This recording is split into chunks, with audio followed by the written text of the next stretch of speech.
Part 8 की शुरुआत में हम देखते हैं माओ और लियांगशिया क्लास में आते हैं। माओ हर जगह बस लियांगशिया से चिपकने का मौका ढूंढ रहा था।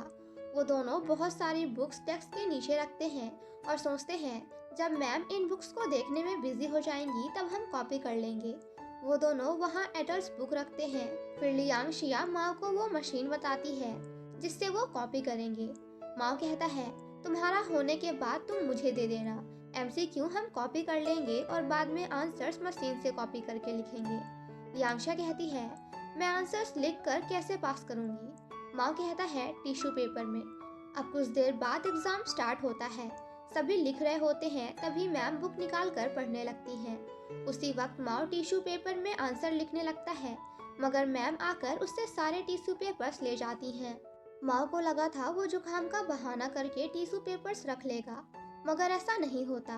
फिर माओ इशारे से लियांगशिया को सारे आंसर्स बताने लगता है। लियांगशिया कॉपी करके आंसर्स लिख रही होती है। तभी मैम उन दोनों को देख लेती हैं और उनके पेपर्स ले लेती हैं। मैम उन दोनों को क्लास से बाहर निकाल देती हैं।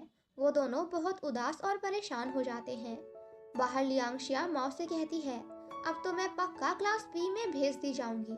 उन दोनों को अपनी मॉम का डर होने लगता है कि वो अपनी मॉम से क्या कहेंगे। तभी लियांगशा कहती है हम यहाँ आ गए तो क्या इसका असर हमारे फ्यूचर पर भी होगा। अगर हम क्लास बी में चले गए तो ना हमें अच्छी यूनिवर्सिटी मिलेगी और ना ही अच्छी जॉब और हमारे 30s तक तो हमारे पास कुछ भी नहीं होगा। क्या हम वापस नहीं जा सकते। तभी मार्टिन भागते हुए वहाँ आता है और माओ को अपने साथ ले जाता है। लियांगशिया जाने लगती है तभी वो देखती है कि उसकी दोनों दोस्त टीचर शाओ से कह रही हैं कि हमने भी एग्जाम में चीटिंग की। लियांगशिया उनके पास जाती है जहां सर लियांगशिया से कहते हैं तुम्हारा चीटिंग केस मैम देखेंगी। वो मेली और शाओनिंग से कहते हैं तुम दोनों भी जाकर कह दो कि तुमने चीटिंग की। मेली कहती है हाँ हमने चीटिंग की। लियांगशिया उन दोनों को समझाने लगती है कि ऐसा मत करो ये अच्छा नहीं होगा। शाओनिंग टीचर शाओ से कहती है हम नहीं चाहते हमारी क्लास बदले मगर ये स्कूल हमारी बात नहीं सुन रही है इसलिए हमें ये करना पड़ेगा। लियांगशिया ने भी इसीलिए चीटिंग की ताकि वो हमसे अलग ना हो जाए। अगर वो बी क्लास में जाएगी तो हम भी बी क्लास में जाएंगे।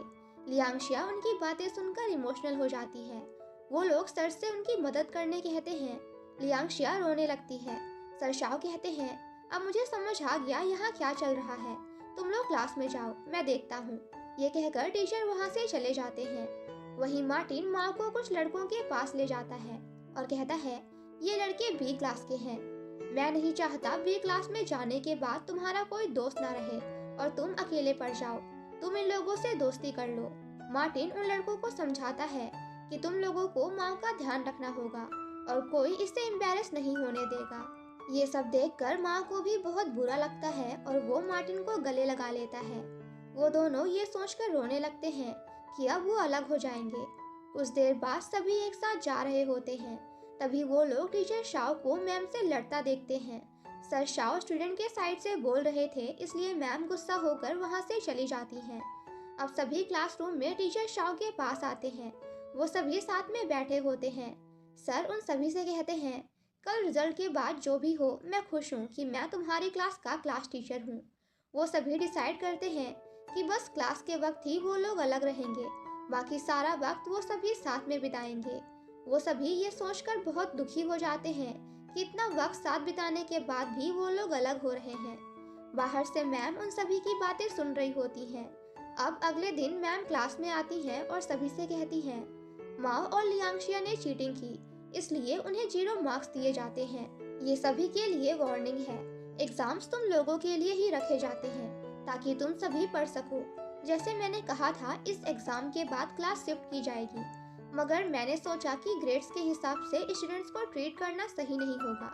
सबको इक्वल राइट्स है इसलिए क्लास डिवाइड नहीं होगी। ये कहकर मैम वहाँ से चली जाती हैं और सभी बहुत खुश होते हैं। वो लोग खुशी से चिल्लाने लगते हैं। थोड़ी देर बाद माओ और लियांगशिया ग्राउंड में बातें करते हुए जा रहे थे। वो लोग बहुत खुश थे कि वो दोनों अब साथ हैं। वहीं बास्केटबॉल ग्राउंड में सभी खेल रहे होते हैं। तभी दूसरे स्कूल के लड़के वहां जाते हैं और शाओनिंग को परेशान करने लगते हैं। यान उनके बीच में आता है और उन्हें शाओनिंग को परेशान करने से मना करता है। तभी माओ और लियांगशिया भी वहां जाते हैं। वो लोग आपस में बहस करने लगते हैं। वो लड़का कहता है, हम एक कंपटीशन करते हैं। अगर तुम जीते तो मैं 3 साल तक इस स्कूल में नहीं आऊँगा और ना ही किसी को परेशान करूँगा। बट अगर तुम हारे तो मैं जिसे चाहूँ यहाँ पसंद कर सकता हूँ। तुम बीच में नहीं आओगे। ये कहकर वो वहाँ से चला जाता है। अब वो लोग डिसाइड करते हैं कि वो बहुत प्रैक्टिस करेंगे और ये कंपटीशन जीतेंगे। लियांगशिया और उसकी दोस्त अच्छा सा बोर्ड बनाने का डिसाइड करते हैं ताकि वो उन्हें चीयर करके अपने बॉयज को सपोर्ट कर सके। उनके गेम के लिए बस 3 दिन ही होते हैं। कुछ देर बाद टीचर शाओ क्लास में अनाउंस करते हैं कि कल उन लोगों का कंपटीशन है। सर सभी स्टूडेंट्स को अलग अलग काम देते हैं। लियांगशिया की तबीयत सही नहीं होती। माओ को जब ये पता चलता है तो वो लियांगशिया के लिए मेडिसिन लेने शॉप जाता है, जहाँ उसे यान मिलता है। वो माओ को बताता है लियांगशिया की तबीयत सही नहीं है, इसलिए मैं उसके लिए मेडिसिन लेने आया हूँ। माओ उससे झूठ कहता है कि मेरा गला दुख रहा है, इसलिए मैं भी यहाँ दवाई लेने आया हूँ। वो लियांगशिया के लिए ली हुई दवाई छुपा देता है। फिर वो दोनों वहाँ से जाने लगते हैं। तभी वो लड़की वहाँ भागते हुए आ जाती है, जो माओ को बहुत पसंद करती है। वो उससे कहती है, मैं तुम्हें कल सरप्राइज दूंगी, और वहाँ से चली जाती है। यान माओ से कहता है, ये तुम्हें बहुत पसंद करती है। मगर माओ कहता है, मैं इसे पसंद नहीं करता। तभी एक आदमी वहाँ भागते हुए आता है और माओ से कहता है, मेरे साथ जल्दी ऑफिस चलो, मेरे बॉस तुम्हें ढूंढ रहे हैं। माओ कहता है, तुम वही हो ना जिसने पिछली बार मुझे धक्के निकाल नहीं, बल्कि धक्के मार कर बाहर निकाल दिया था। वो आदमी माओ को बहुत मनाने लगता है और उसे अपने साथ ऑफिस चलने कहता है, जहाँ सभी माओ के लिए तालियां बजाते हैं। माओ ने जो स्टॉक बिजनेस के प्रॉफिट के बारे में उनकी कंपनी को बताया था, वो लोगों ने बिल्कुल वही किया और उनकी कंपनी को बहुत फायदा हुआ। ये सुनकर माओ बहुत खुश हो जाता है। मैनेजर उससे कहता है, इस फ्राइडे हमारे बॉस अमेरिका से वापस आ रहे हैं। मैं तुम्हें इंट्रोड्यूस करवाना चाहता हूँ। तुम माइनर हो, इसलिए हम तुम्हें अभी हायर नहीं कर सकते, मगर वक्त आने पर हम साथ काम करेंगे। लेकिन अगर हमारे बॉस ने रिजेक्ट कर दिया तो फिर हम कुछ नहीं कर सकते। वो उसे कल 3 बजे बुलाते हैं, बट माओ कहता है कि कल मेरा गेम है। मैनेजर कहता है, तुम्हें ये मौका बार बार नहीं मिलेगा, इससे तुम बहुत अमीर हो सकते हो। अगर तुमने ये मौका गवा दिया तो तुम्हारा फ्यूचर अच्छा नहीं होगा। माओ मैनेजर को समझाने की कोशिश करता है कि उसका गेम बहुत इम्पोर्टेंट है, बट मैनेजर कहता है, हमारे बॉस का वक्त इससे भी ज़्यादा इम्पोर्टेंट है। ये तुम्हारे फ्यूचर का सवाल है।